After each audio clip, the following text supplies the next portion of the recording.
Laura Ebenau es magíster en antropología y licenciada en historia. Correcto. Bien, también es profesora de esta universidad donde estamos, la UNAM. ¿Cómo estás?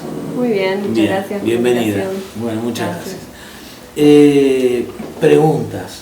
Preguntas. Recién estábamos conversando fuera de cámara el tema de cómo es que se construyen las sociedades. ¿Cómo construimos nuestra sociedad? ¿Por qué somos lo que somos? ¿Por qué hacemos lo que hacemos? ¿Por qué no hacemos algo diferente? Y bueno, conversamos sobre eso y vos sacaste el tema, un tema que a mí me interesa mucho, que es el misionerismo. Y creo que la gente también está transitando este momento de que se habla del misionerismo. ¿De qué trata el misionerismo? ¿Qué es el misionerismo? ¿Hay un misionerismo? Bueno, a ver, desde algunos estudios historiográficos que han venido analizando, digamos, cómo surge este dispositivo identitario o repertorio identitario, la misioneridad surge como una narrativa muy fuerte, sobre todo en los años 40, cuando comienza a surgir y constituirse un grupo de intelectuales locales, digamos, de historiadores, que en un contexto donde también se abogaba por la provincialización del entonces territorio nacional, empiezan a escribir una historia para la provincia y a construir un dispositivo identitario, ¿no?, que permita justificar la preexistencia de una provincia llamada provincia guaranítica, ¿no? Y entonces reclamar, en el contexto de esa década, de los fines de los años 40, 50, reclamar una identidad política y el estatus de provincia, ¿no? Esto lo analiza muy bien un colega, un profesor que yo aprecio mucho, Héctor Jaquet. Lo analiza muy bien en uno de sus libros, Los combates por la invención de Misiones. Y bueno, lo que nosotros venimos viendo a partir de investigaciones recientes es que, bueno, es muy notorio la evocación o la actualización de esta narrativa de la misioneridad dentro de el campo político, ¿sí? De qué manera el oficialismo, en varias de sus actividades, funciones de gobierno, inauguraciones, muchas narrativas oficiales, se evoca esta idea de misioneridad para justificar un proyecto político, ¿sí?, que no tiene justamente un corpus ideológico, simbólico, como lo tienen otros partidos tradicionales, como pueden ser el justicialismo o el radicalismo.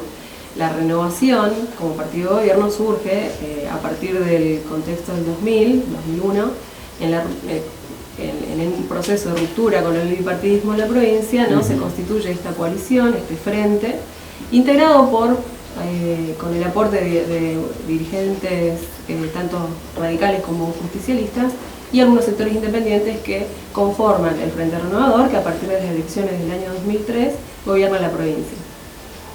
Desde lo que venimos indagando y analizando en distintos proyectos de investigación, vemos que hay un proceso de construcción hegemónico en la provincia y la apelación a este dispositivo simbólico es muy fuerte. Y bueno, permite pensar, por ejemplo, y construir simbólicamente la idea de un Estado misionerista, de un proyecto misionerista.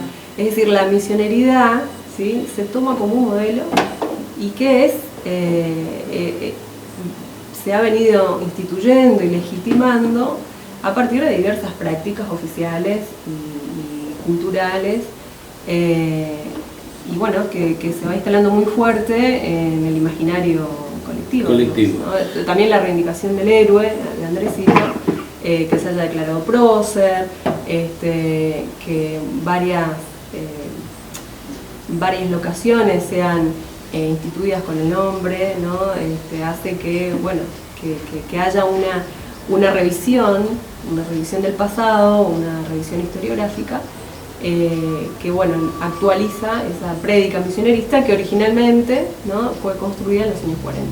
Claro, está genial. Te voy a hacer de abogado del diablo un minuto. Sí. Alguien diría, bueno, pero ¿qué tiene de malo? O sea, que si un grupo de intelectuales toma esta idea, la pone en valor y la entrega a la sociedad, está bien. Pero si un grupo de políticos toma la misma idea y la pone al servicio de la sociedad, porque digamos, Andresito, no hay una mentira sobre la vida, por lo menos que yo conozca, pero luego me van a decir, sí, mirá, lo que se dice sobre Andresito no es así. Vos sos historiadora, tenés mucho más sostén.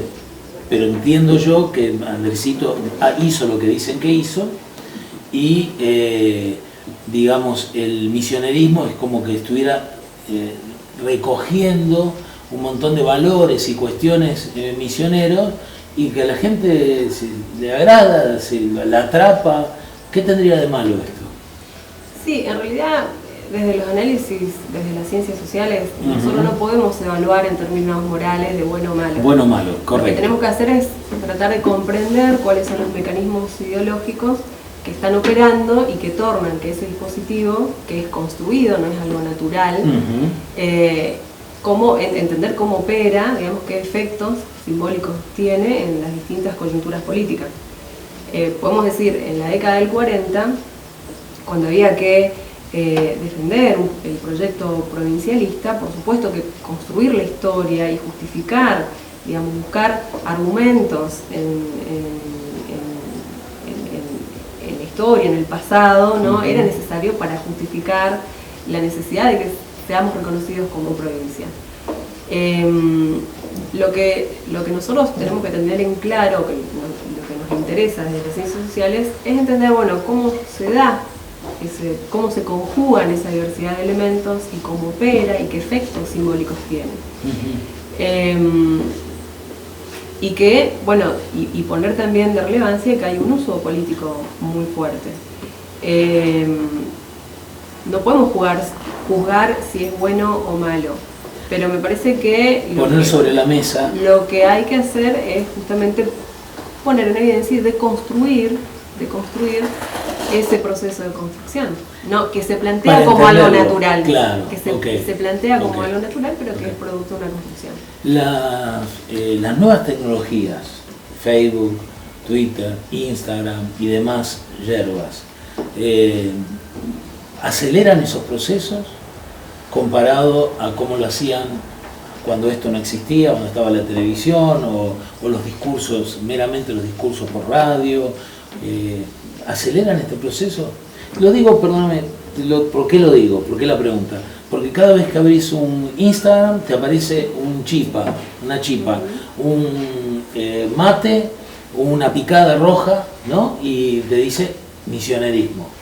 Digo, ¿esto afecta, acelera el proceso?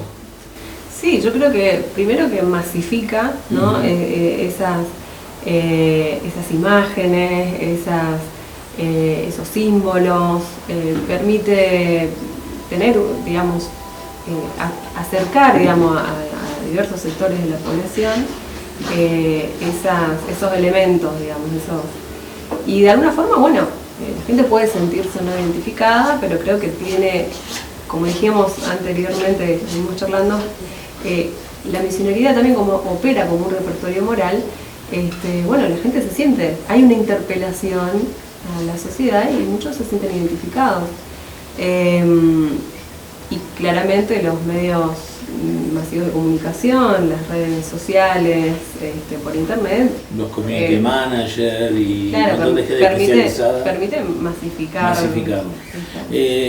¿Se sabe para dónde va? ¿Cuál es el propósito desde lo científico? Digo, desde la historia, desde tu mirada como historiadora, como antropóloga. ¿Intuís hacia dónde va? ¿Cuál es el propósito de generar un tipo de comunicación como esta? Un mensaje como este.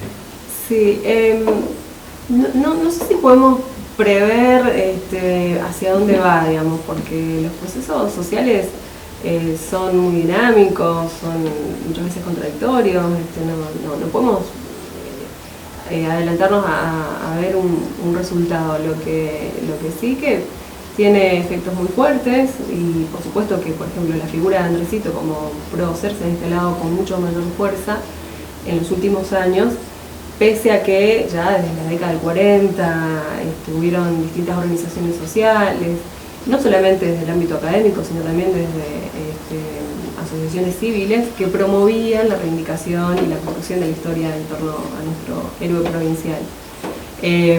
Pero sí se ha masificado, se ha instalado con fuerza, y creo que pensando, ¿no?, en relación a los procesos políticos, la misioneridad adoptada como una narrativa oficial permite justamente reservar al proyecto político de la renovación un fuerte componente, o permite explicar esta aspiración autonómica, provincialista, este arraigo en lo local, y que en relación a los procesos políticos a nivel nacional permite, le da un margen y cierta flexibilidad como para alinearse o despegarse, ¿no?, de ciertos proyectos.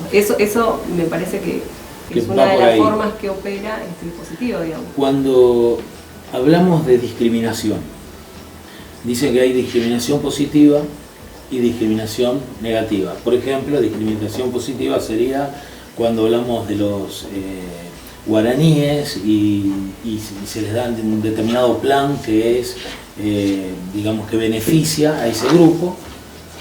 Dicen esto es discriminación positiva, o sea, estoy ayudando a un grupo. Sí, por favor. Un buen ejemplo de discriminación positiva, dale, por ejemplo, sería, como en el caso de Brasil, que se establece un cupo para el acceso de personas de ascendencia afro en las universidades. Eso bien, sería, o discriminación positiva. Cupos, establecer cupos, digamos, por ejemplo, un cupo femenino, ¿no?, de que ahora se estableció la paridad, pero previamente mínimo un 30% de las listas, de los cargos selectivos tendrían que ser ocupados por mujeres.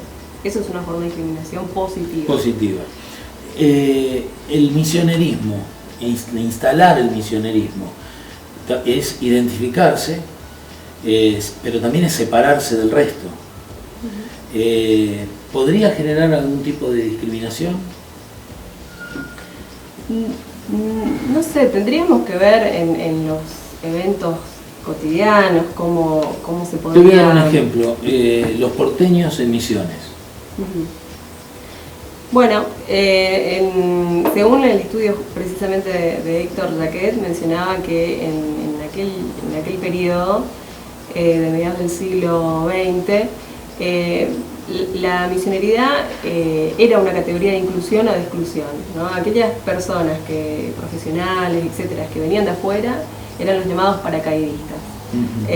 Opera como una forma de clasificación y que permite construir una diferencia respecto a un otro que es foráneo o que es externo. También la misioneridad, digamos, en aquel periodo, podemos decir en la etapa fundacional del concepto. En ese periodo, la misioneridad operó muy bien justamente para establecer diferenciaciones respecto a paraguayos, brasileños y correntinos, que eran aquellos que disputaran, y nuestros, podemos decir, históricos enemigos, ¿no?, en lo que significó la disputa del territorio luego de la expulsión de los jesuitas, ¿no? Entonces, la alteridad, nuestros enemigos, ¿no?, eran identificados, ¿no?, en términos de brasileños, paraguayos o correntinos que disputaron el dominio sobre la provincia, este territorio. Lo que entonces fue la provincia de Misiones. Ahora, me parece que también hay, podemos decir, algunas trampas, ¿no?, porque se habla del misionerismo, de reivindicar los rasgos de autoctonía, de reivindicar la herencia guaraní, las históricas gestas ideales de Andresito. Sin embargo, lo que nos tenemos que preguntar es, bueno, ¿cuál es la situación actual de las comunidades guaraníes? ¿En qué medida hay un reconocimiento efectivo, material, de la autonomía de estas comunidades para tomar las decisiones en cuanto a las formas de autogobierno y las formas de desarrollar su modo de vida? Que también hay que entender estos procesos en un contexto de mayor profundidad histórica y ver en términos de relaciones interétnicas cómo nos fuimos constituyendo, volviendo a la pregunta inicial, cómo nos fuimos constituyendo en la sociedad actual que somos. ¿Sí? La última pregunta. Se habla de que los pobres son vagos.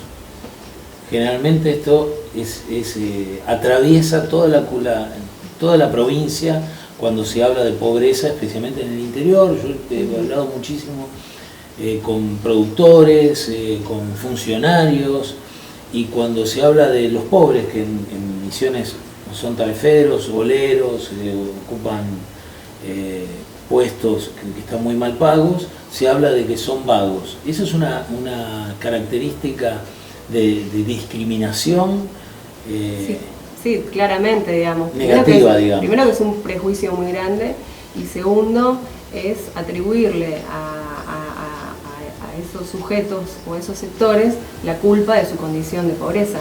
Y me parece que hay que entender la pobreza desde otro lugar, digamos. La pobreza se genera porque hay gente que expropia, que acumula, que concentra el poder económico y político, y que la pobreza es resultado de esos procesos materiales, digamos. Vivimos en sociedades desiguales, estamos bajo un sistema capitalista o en un periodo del capitalismo tardío, donde actualmente la Argentina bajo un modelo de gobierno neoliberal que claramente la mayor concentración de riquezas produce necesariamente y como una consecuencia directa la profundización de la pobreza y la pauperización de las condiciones de vida de los sectores populares, porque hay un sistema que opera y bajo relaciones de desigual oportunidades. Entonces yo no podría estar de acuerdo con la idea de que los pobres son pobres porque quieren, porque la ideología meritocrática es muy engañosa. Es atribuirle al individuo la responsabilidad absoluta y el responsable de las condiciones, cuando las condiciones las produce un sistema de relaciones históricamente construido. Bueno, muchísimas gracias.